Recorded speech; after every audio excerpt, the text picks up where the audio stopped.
আবারও প্রীতিকে নিয়ে কিছু কথা বলতে এসেছি। হ্যাঁ, পরপর দুটো ভিডিও আমি কাউকে নিয়ে এরকম আনি না। তো সকালে যেই ভিডিওটা করেছি একটু তাড়াহুড়ার মধ্যেই করেছিলাম, কারণ তারপরে আমার অনেক কাজ ছিল।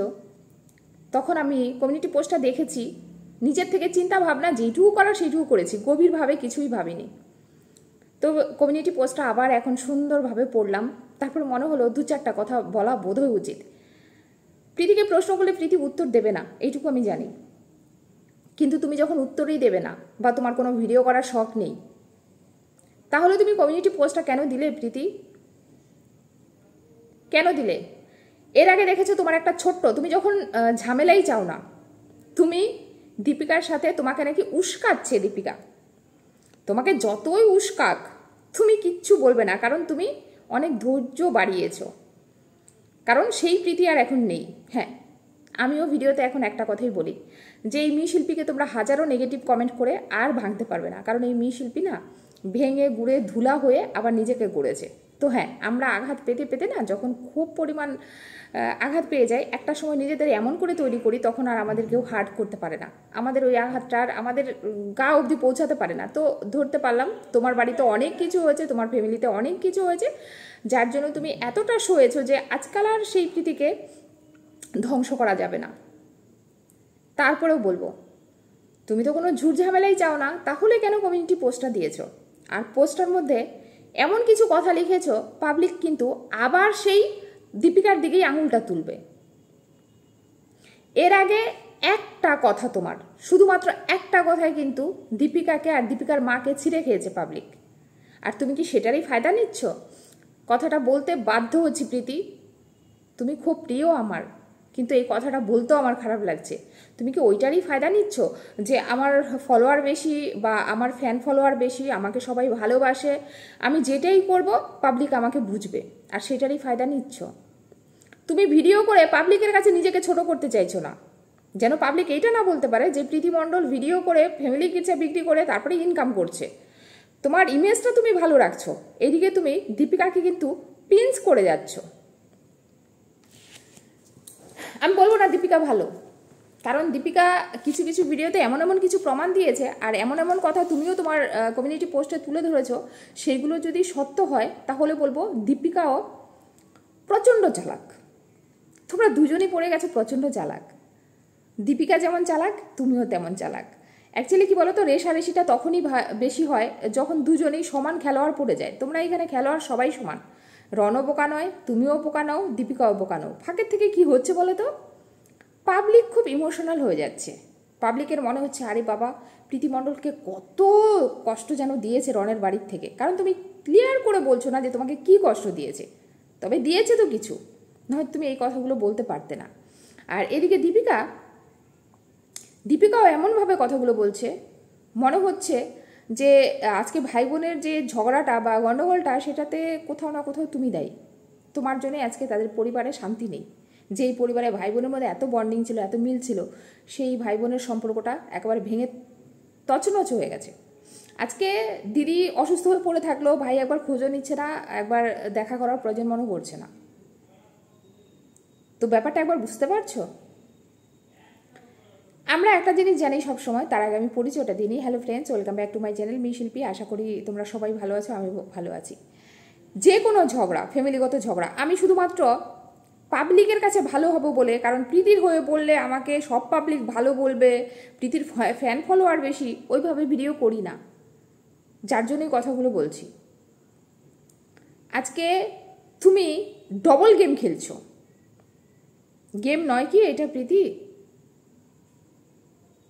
এটা গেম নয়।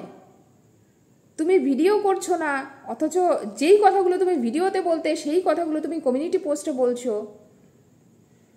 কোনো ঝগড়া একতরফা হয় না, দোষ কিন্তু দুই পক্ষেরই থাকে। আজকে একটা কথায় আছে দেখবে, বোবার শত্রু নেই। কেন এই কথাটা বলা হয়? কারণ যখন দুজন মানুষ ঝগড়া করবে, একজন যদি কিচ্ছুই না বলে একদম খালি সহ্যই করে যায়, তাহলে কিন্তু ওই ঝগড়াটার বাড়ে না, ঝগড়াটা বন্ধ হয়ে যায়। ঝগড়াটা তখনই বাড়ে যখন দুই পক্ষই সমানভাবে বলতে থাকে, যেটা কিনা তোমাদের মধ্যেই হয়েছে। যেই গণ্ডগোলই হোক না কেন, তুমিও চুপ ছিলে না, দীপিকাও চুপ ছিল না। যার জন্য কিন্তু আজকে এই গন্ডগোলটা এতটা বেড়েছে। তাহলে আমরা বলতে পারি যে কারোর দোষ বেশি, কারোর কম, কিন্তু তুমিও কিন্তু ধোয়া তুলসী পাতা নও। দীপিকা যদি 2 ডিগ্রি থাকে, সেখান থেকে তুমি হয়তো 1/2 ডিগ্রি, কিন্তু তোমারও দোষ আছে। আর ভিউয়ার্সদের সাথে এইটাই ফায়দা নিচ্ছ যে আমি একটা কমিউনিটি পোস্টে দিয়ে দেবো, সকালে যেটা বললে অলরেডি কমিউনিটি পোস্টে লিখলে, যেখানে আমার একটু মন খারাপ নিয়ে পাবলিক এতটা ওতাল মানে তোলফাড় করে,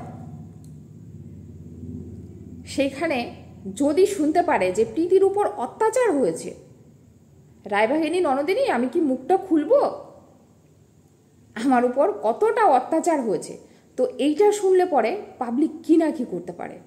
আর সেটারই ফায়দা নিচ্ছ তুমি। মুখে কিছু বলছো না, নিজের ইমেজটাকে একদম ক্লিন করে রেখেছো। বলতে বাধ্য হচ্ছি, নিজের ইমেজটাকে একদম ক্লিন করে রেখেছো, কিন্তু বন্দুক কিন্তু ঠিক নিশানা অনুযায়ী কিন্তু গুলিটা মারছো। এটা ঠিক নয় প্রীতি। যদি তোমার মনে হয় যে সত্যি তোমার সাথে, তোমাদের মধ্যে আর না পার্সোনাল কোনো বিষয় নেই, যে ফ্যামিলিগত ব্যাপার পাবলিক করব না, এই যে সকালে নাটকটা করেছো কমিউনিটি পোস্টে বললে আমি ফ্যামিলির দিকে তাকিয়ে বা সবার মুখের দিকে তাকিয়ে এই বিষয়গুলো তুমি পাবলিকলি করতে চাইছো না। রিয়েলি তোমাদের মধ্যে যেগুলো ঘটছে বা কমিউনিটি পোস্টে তুমি যা বলছো বা তোমার ননদ যা বলছে, তারপরেও তোমাদের মধ্যে কোনো গোপন কিছু থাকতে পারে মনে হয় তোমার। শুধু বাকি রয়েছে এটা কি বলতো, অন ক্যামেরায় চুল ছেঁড়াছেড়ি। তুমি ওকে কিভাবে গালি দিতে, ও তোমাকে কিভাবে অত্যাচার করতো, টর্চার করতো, বধূ নির্যাতন করতো, শুধু ওইটাই বাকি রয়েছে। সেটাও ওপেন করে দাও, তাহলে তো বুঝতে পারবো যে সত্যিকারের সঠিকটাকে। সত্যি আমাদের দুবিধার মধ্যে ফেলে দিচ্ছ। বিশেষ করে জানি না, দেখো যারা তোমাকে ভালোবাসে, কিছু অন্ধ ভিউয়ার্স থাকে, তারা তোমাকে এই প্রশ্নটা করবে না, কিন্তু আমরা সমালোচনা করি তো 2 দিকটা দেখে তারপরে করি। তো দীপিকার ভিডিও দেখে, তোমার ভিডিও দেখে, রনের কথোপকথন শুনে একটা জিনিস তো মনে হচ্ছে যে সবাই গেম খেলছো, তো ওই গেম না খেলে সবাই সবার, এখন আমি অবাক হয়ে যাই, তোমরা নিজের ইমেজটাকে ঠিক রাখার জন্য তোমরা কমিউনিটি খেলছো। তোমাদের ইমেজ আর কিছু নেই, যেটা হওয়ার হয়ে গেছে, অতএব যেটা ঘটেছে সেটা পাবলিকের কাছে বলে দাও, অন্তত নিজের দিকটা ক্লিন করো। যদি 2 জন মুখোমুখি না বলো, তাহলে কি করে বুঝবো কে ঠিক কে ভুল? এইবার বলতে পারো, যেমন আমাকে একজন এসে কমেন্ট করে বলেছে যে লোককে নিয়ে বলার আপনার কি দরকার, নিজেরটা নিয়ে ভাবুন না, ওদেরকে নিয়ে কেন বলছেন? আরে ভাই, সোশ্যাল মিডিয়ায় কাজ করছি, একটা কন্ট্রোভার্সি চ্যানেলে কাজ করছি, আমাদের কাজই হচ্ছে এইটা, তো সেটাই আমি করছি। ওরা ওদের ভিডিও বলো, কমিউনিটি পোস্ট বলো, পাবলিক করছে, পাবলিক দেখার জন্যই সেটাকে পাবলিক করছে। তো আমি একজন পাবলিক, তুমিও একজন ভিউয়ার্স, তো সেই সূত্রে আমি কিন্তু ভিডিওটা দেখেছি, আর ভিডিওটা দেখে তুমি তোমার মূল্যবান মতামত তার কমেন্টস বক্সে রেখে এসছো, আর আমি সেটা ভিডিওর মাধ্যমে বলছি। ব্যাপার কিন্তু এইটুকুই, আমি ভিডিওতে বলছি, তোমরা জাস্ট কমেন্ট বক্সে বলছো। তাহলে কেন আমাকে এই ধরনের প্রশ্নগুলো করো যে আপনি কেন লোককে নিয়ে বলেন? জানো তো আমার এই চ্যানেলটা লোককে নিয়ে বলার জন্যই খোলা হয়েছে, আর আমি এখানে লোককে নিয়েই বলি। জেনে শুনে তো আমার ভিডিওটা দেখছো, তারপরে কেন এই ধরনের মন্তব্য করছো? একদমই বলবো না যে ভিডিওটা দেখো না, প্লিজ দেখো। নেগেটিভ কমেন্ট করছো, আমি নিয়ে নেব। ওই যে প্রীতি যেমন বলেছে না, ওর অনেক ধৈর্য শক্তি বেড়েছে, ওই আগের প্রীতি আর প্রীতি নেই, আমিও এরকম ধৈর্য অনেক বাড়িয়েছি। আগের শিল্পী আর আমি আগের শিল্পী নেই। তোমরা হাজারও কমেন্ট করতে পারো, কিন্তু আমাকে ঘায়েল করতে পারবে না। এবার আমাকে একজন বলল যে দিদিভাই, প্রীতির বয়সই বা কত, বাচ্চা মেয়ে, সব শিখে যাবে আস্তে আস্তে। আর কে বলেছে সে তার শ্বশুরবাড়িতে রান্না করেনি বা পুজো দেয়নি? এবার আমি সেই বোনের উদ্দেশ্যে একটা কথা বলি, একটা বাড়ির বউ 3 বছর যখন বিয়ে হয়ে গেছে, 3 বছর যখন শ্বশুর বাড়িতে আছে, তাও না শাখা না সিঁদুর পরে একটা মেয়ে হয়ে রয়ে গেছে ওই বাড়িতে। তো সত্যি কথা বলতে এই বিষয়গুলো কিন্তু আগে চলতো না, এখনকার জেনারেশনে অনেক হয়, সবাই লিভিং রিলেশনেও থাকে, তো এগুলো সবার কাছে খুব সচরাচর একটা ঘটনা, এগুলো নিয়ে আমি মন্তব্য করতে চাই না। তবে যেটা আমি পছন্দ করি না সেটা পছন্দ করি না। তুমি রেজিস্ট্রি ম্যারেজ করে নিয়েছো, শাখা সিঁদুর পরে তুমি ওই বাড়িতেই একবারে তুমি সেটেল হয়ে যাও। এই 2 দিন বাপের বাড়ি, 2 দিন এইখানে, 2 দিন ওইখানে, অথচ শাখা সিঁদুর নেই হাতে, দেখতে একটু কেমন লাগে। যতই রেজিস্ট্রি ম্যারেজ হোক, শাখা সিঁদুরটা যেহেতু নেই, অনেকে কিন্তু রেজিস্ট্রি ম্যারেজের পরে শাখা সিঁদুরও পরে নেয়, তারপর আর তাদের বিয়েই হয় না, সেটা আলাদা ব্যাপার। তারপরে বলবো ওই সংসারটা ওর, রন একটা মাত্র ছেলে, ঠাকুর পুজো দেওয়া, রান্না করা, এগুলো ওর একটা কর্তব্যের মধ্যে পড়ে। আজকে শ্বশুর শাশুড়ি না থাকলে অন্তত রনের জন্য আর নিজের জন্য ওইটুকু করতে হতো। আর তুমি যদি বলো যে সপ্তাহে একদিন ঠাকুর পুজো দিয়েছে বা একদিন রান্না করেছে, সেটাকে বলা হয় না যে ও করছে, ঘরের সমস্ত কাজ করছে। কারণ ও কিন্তু ওই বাড়ির বউ, মেয়ে নয় যে বাপের বাড়ির থেকে গেল, ইচ্ছা করলো একদিন মায়ের ঘরে রান্না করলো, ইচ্ছা করলো না 2 দিন করলো না, সেটা না। কিন্তু আমাকে এবার তোমরা প্রশ্ন করতে পারো, বৌমা হলেই করতে হবে? ও লোক রেখে নেবে, অবশ্যই লোক রেখে নেবে। তারপর আমি বলেছি না, দেখো লোক দিয়ে করা আলাদা ব্যাপার। তারপরেও কি বলতো, শাশুড়িদের বয়স হয়তো, ওরা আমাদের কাছ থেকে কিছু আশা করে। হ্যাঁ, যখন দেখবো যে তাদের আশা আমি মিটাতে পারছি না, বা তারা যেটা চাইছে সেরকম আমি করতে পারছি না, তখন আমি নিজে চুপ থাকবো। হয় তুমি করো, নয় তুমি শোনো। যদি তুমি করতে না পারবে তাহলে তোমাকে শুনতে হবে। কারণ শাশুড়িরা বয়স হয়ে গেলে তারা অনেক কথা বলে তো। যদি মনে হয় তুমি সহ্য করতে পারছো না, শুনবে না, তাহলে তোমাকে কর্ম করতে হবে, তাহলে তোমার শাশুড়ি যেটা বলবে সেটাই করতে হবে, যদি তুমি সহ্য না করতে পারো। আর যদি মনে হয় না তুমি সহ্য করতে পারছো, তাহলে তুমি চুপ থাকো, হাজারো বলুক না, কোনো ঝগড়াই হবে না। কিন্তু আমরা কি সেটা করতে পারি? না। যখন আমরা চুপ থাকতে পারি না, প্লাস আমরা কাজটাও করবো না, তখনই কিন্তু অশান্তিটা হয়। দেখো আমরা সংসার করছি তো অনেক বছর থেকে, কিছুটা সাংসারিক জীবনে লাইফে কিছুটা অন্তত বুঝি। আরেকজন যেমন প্রীতিকে কমেন্ট করলো, দেখলাম খুব সুন্দর একটা কমেন্ট ছিল, যেটা আমার বাবা আমাকে একটা সময় বলতো যে মা একটা জিনিস জানবি, যে সয় সে রয়। আমি সারা জীবন কিন্তু এই কথাটাই মেনে এসেছি, যে সয় সে রয়। কিন্তু আজকে একটা বুনুর কমেন্ট দেখলাম প্রীতির কমিউনিটি পোস্টার, ওইখানে সে বলছে যে প্রীতি একটা কথায় আছে যে সয় সে রয়, কিন্তু এটা সত্যি। কিন্তু আজকে মোমবাতি, সে কিন্তু জ্বলছে, আবার শেষও হয়ে যাচ্ছে। ও সহ্যও করছে, কারণ মোমবাতিটা জ্বলছে, ওর গায়ে জ্বলছে, ও সহ্যও করছে, আবার কিন্তু শেষও হয়ে যাচ্ছে। তো মানুষও সেটা। তো কমেন্টটা এত ভালো লেগেছে, এত মনমতো হয়েছে আমার কমেন্টটা, খুব ভালো লেগেছে কথাটা।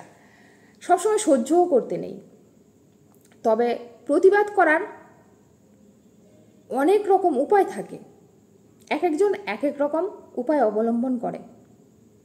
আমি খালি প্রীতিকে একটা কথাই বলবো যে বুনু তোমাকে খুব ভালোবাসি, তো সত্যি তোমার উপরে কোনো আঁচ আসুক বা তোমাকে খারাপভাবে কেউ দেখুক বা তোমাকে নিয়ে প্রচুর পরিমাণে কন্ট্রোভার্সি হোক, তোমাকে খারাপ খারাপ কথা বলুক, সেটা আমি চাই না। কারণ একটা সময় আমি দেখেছি যে তুমি কি পরিমাণ সহ্য করেছো, তোমার পাস্ট তুলে তুলে লোকে তোমাকে কীভাবে নিয়ে কাটাছেঁড়া করেছে, সেই সময় তুমি দিনের পর দিন কেঁদেছো।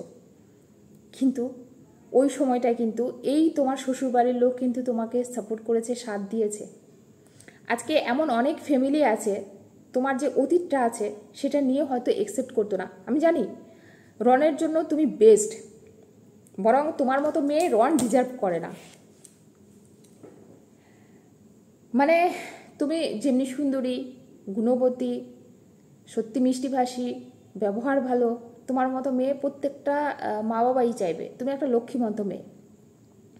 তারপরেও কি বলো তো, তোমার জীবনে যে পাস্টটা ঘটে গেছে, সেই পাস্টের পরে না অনেক শ্বশুরবাড়ির লোকে কিন্তু একসেপ্ট করবে না।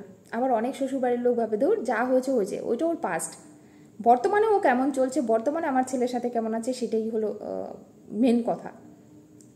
কিন্তু আবার অনেক মানুষ আছে না, যেই মেয়ের অতীতে এমন কিছু আছে, সে সত্ত্বেও ভালো হলেও সেই মেয়েকে কিন্তু আমাদের ঘরে একসেপ্ট করবো না। কিন্তু রনের দিদি বলো, রনের মা বলো, রনের বাবা বলো, এক কথায় ছেলের খুশিতে কিন্তু হ্যাঁ করে দিয়েছিল। এটা তো তুমি স্বীকার করবে। আজকে যেটুকু বুঝতে পারলাম, হ্যাঁ সাংসারিক লাইভেও তোমাদের অনেক অশান্তি হয়েছে, শুধু রনের সঙ্গে হয়েছে সেটা নয়, তোমার কমিউনিটি পোস্টটা একদম ঝলঝল করছে। তাছাড়া দীপিকার কিছু কথা তো বুঝতে পারলাম যে তোমাদের কাজকর্ম নিয়ে, যেমন তুমি সারাদিন ভিডিও করতে থাকো, হয়তো সংসারে একদমই টাইম দিতে পারো না, যেটা কিনা হয়তো রনের মা একটু আশা করে তোমার কাছ থেকে যে প্রীতি কিছু করুক, কিন্তু তোমার শরীরে দেয় না। সারাদিন ভিডিও করো, তারপর রাত্রে ওটাকে এডিট করো, তারপর সকালে ঘুম থেকে উঠতে পারো না। তো যতদূর বুঝতে পারলাম যে সংসারের এই বিষয়গুলো নিয়েও তোমাদের মধ্যে সমস্যা চলছে। তাহলে ক্লিয়ার করো না। বলতাম না, জোর করতাম না, তোমরা যদি বলতে না চাইতে সত্যি জোর করতাম না, কিন্তু তোমরা কি করছো বলো তো? বলছো আমরা ভিডিও করে ফ্যামিলির জিনিসগুলো পাবলিককে আমি বলতে চাইছি না। প্রীতি তুমি এই কথাটা বলছো, অথচ কমিউনিটি পোস্টে কিন্তু তুমি ভিডিও করে যা যা বলতে সমস্ত কথা কমিউনিটি পোস্টে বলে দিয়েছো। অথচ যেই পাবলিকগুলো তোমাকে ভালোবাসে, ভরসা করে, তুমি তাদেরকে বলতে চাইছো যে তারা আমার দুঃখটা সহ্য করতে পারে না, তারা আমি মন খারাপ করে থাকলে সহ্য করতে পারে না। এটা জেনেও তুমি এই কমিউনিটি পোস্টটা দিয়েছো, তার মানে বুঝতে পারছো আবারও অ্যাটাক হবে রনের দিদির উপরে আর তোমার শাশুড়ির উপরে। অলরেডি হচ্ছে, অলরেডি প্রত্যেকের কমেন্টস বক্সে গিয়ে একটা কথাই বলছে যে রনের পরিবারই ভালো না, রনের পরিবারই ভালো না। আজকে তোমরা, তুমি আর রন দুজনে মিলে একবার বসে ভেবো তো যে আজকে তোমাদের কিছু ডিসিশনের জন্য, বিশেষ করে রনের ওই ভিডিওটার জন্য পুরো পরিবারটাকে কিন্তু সবাই ছিঁড়ে খাচ্ছে। সত্যি এটা কি রনের মা ডিজার্ভ করে? জানি না কতটা করে। অশান্তি তো প্রত্যেক সংসারেই হয়। আজকে যদি রনের মার সাথে তোমার কোনো সমস্যা হয়েও থাকে সেটা তুমি ভিডিও না করলে কিন্তু এত দুনিয়ার লোক জানতো না। তোমার সাথে রনের মায়ের যেই সমস্যাগুলো হয়েছে বা হয়ে গেছিলো অলরেডি, সেগুলো কিন্তু অনেক ফ্যামিলিতেই হয়, অনেক মেয়েকেই সহ্য করতে হয়। আর অনেক শাশুড়ি ওইরকম থাকে, যেটা রনের মা হয়তো বা তুমি দেখাতে চাইছো, বা রনের দিদি, এরকম প্রত্যেকটা ফ্যামিলিতে একটা করে রায়বাঘিনী ননদিনীও থাকে, একটা করে এরকম প্যানপ্যানানি ঘ্যানঘ্যানানি শাশুড়িও থাকে। কিন্তু তারাও কিন্তু সংসার করছে, ওই ছোট্ট খাট্ট ওই টুকিটাকির জন্য কিন্তু সংসার ছেড়ে দিচ্ছে না। দিচ্ছে কি? দিচ্ছে না। কিন্তু তুমি ওই সংসারটাই ছেড়ে দিয়েছো। তোমার শাশুড়ি মায়ের আগের ভিডিওতে, দীপিকার একটা ভিডিওতে বলেছে যে বুঝতে পারলাম যে আমার ছেলেটা আমার ঘরে আসে না।